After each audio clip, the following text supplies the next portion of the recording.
This is Debbie Ashbrook, the CEO of the Central Panhandle Association of Realtors. We're here today with the Member Spotlight featuring Jennifer Bowman. Jennifer, tell us a little bit about yourself and what company you work for. I'm Jennifer Bowman. I've been part of CPAR for 18, 19 years, almost 20 years, I think 20 years this year. I work for Beachy Beach Real Estate, and I'm in the town office on Highway 77. And Jennifer, you did something recently that's absolutely remarkable in my opinion. Tell us how you've given back, not just to the community, but to a specific person. Well, I donated a kidney to a local lady here locally, Melanie Taylor. Didn't even cross my mind when I filled out the paperwork on her Facebook page. They called me a couple months later. The whole time I went through the process, I was expecting to be a match, but not really. Let's see what happens. And I ended up being a match, and so I went ahead and did the kidney donation. It was incredibly easy. Healing, I had expected healing to take like 4 to 6 weeks, but it really was more like 10 days. It was not, and it wasn't even 10 days. I mean, you have to go through the whole process and stuff, but as far as pain and all that kind of stuff, it was like 2 days of, in hospital and stuff like that. After that, it was, I took a couple extra naps, but overall, it was one of the easiest things I've ever done. Very rewarding. But I think the main focus that I want to point out is that not to be put in the spotlight, that it is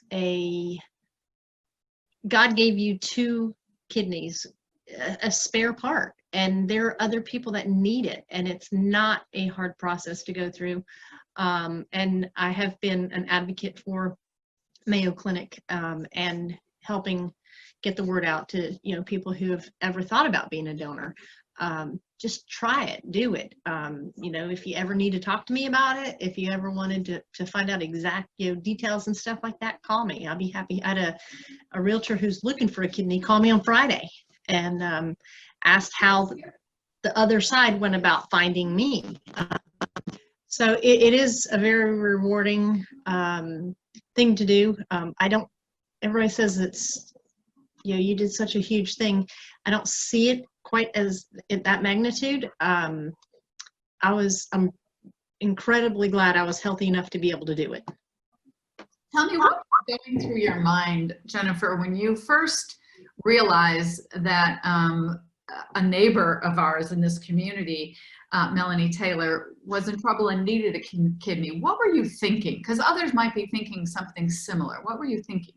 Well, it was late in the evening, and I was just sitting on my phone on Facebook watching TV, and my husband had said, "Hey, did you see Melanie, that Brian Taylor's wife, Melanie, needs a kidney?" And I'm like, "Really?" And I read the story, and the first thing that popped in my mind, I think even before I started filling out the paperwork, what if it was me? What if I needed a kidney? Who would be there for me? And it's kind of a gruesome story. If you really go back and you read it, it's like, holy cow, she's lived with this her whole life. So she's known her whole life she would eventually need a kidney. And then now that we've gone through the whole process and stuff, there were actually 4 people that went before me to Mayo Clinic to go through the process, and they had, some of them had minor things wrong, and that's why they could not go ahead and donate. So you do have to be healthy. But when I filled out the paperwork, not even really expecting, well, I'll fill it out and see if they call me. They didn't call me for months. And so, but when they did call me, I was kind of shocked. I was like, oh, okay, well, let's go to the next step. What do you have to do now? So. And then you just went through step by step. You just knew somebody needed help. You had 2 kidneys, and you would be able to give one since you were healthy. That's in my mind at the time, I didn't know how healthy I was until you go through that process, because they do every test you can even imagine. And like my mother had passed away from cancer, so I didn't know if that would be a red flag for them. It was not. And they did so many tests that they make sure that you can live the rest of your life with one kidney and that you're also a match. So they go through the process for both individuals, the donor and the recipient. And so, Jennifer, did this cost you a lot of money to donate a kidney? I'm glad you asked that, Debbie. The whole surgery, everything was paid for by Melanie's insurance. So they covered the cost of everything. There were costs associated for us. So because it's done at Mayo Clinic, we had to stay in Mayo Clinic we had to stay over in Jacksonville I had to stay there for a week. Melanie is still there. She'll probably be there for a few more weeks to get through some hurdles and stuff that they're trying to make sure that everything's working right. And so that did cost. So we found out looking at my calendar, we found out on May 15th, it was Good Friday, about 12 o'clock in the afternoon, that they were going to go ahead and, well, that's May. It would have been April. It was Good Friday, whichever day that was. It was the 19th. No, the 17th of April. That we were going to be able to go ahead with surgery.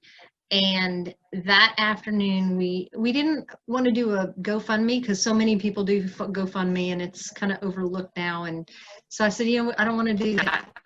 There's a fee and all that. I said, let's do something. Let's just do a PayPal. Let's just get a PayPal out there, get the information out and see what happens. We had in 4 days, we had over $10,000. Wow. And that is just from this community. That is from family and friends and this community, knowing that she needed this, that I needed to help do this. And so we actually came out of, it was totally covered. Everything was covered. From the trip over, we had to go over one extra time because of course, with COVID, they had to make sure, so we had to have a COVID test the week before surgery. And then us and our spouses had to have it the day before surgery. And so, yeah, it was 100% covered. Well, that's amazing, Jennifer. I personally want to thank you from the bottom of my heart for doing what you did. Brian is a dear friend and his wife is special, so I appreciate it. And for anyone watching this, feel free to reach out to Jennifer or us and we can make sure you get connected with the right resources if you're interested in donating as well. So thank you again, Jennifer. Appreciate it. Thank you, Debbie.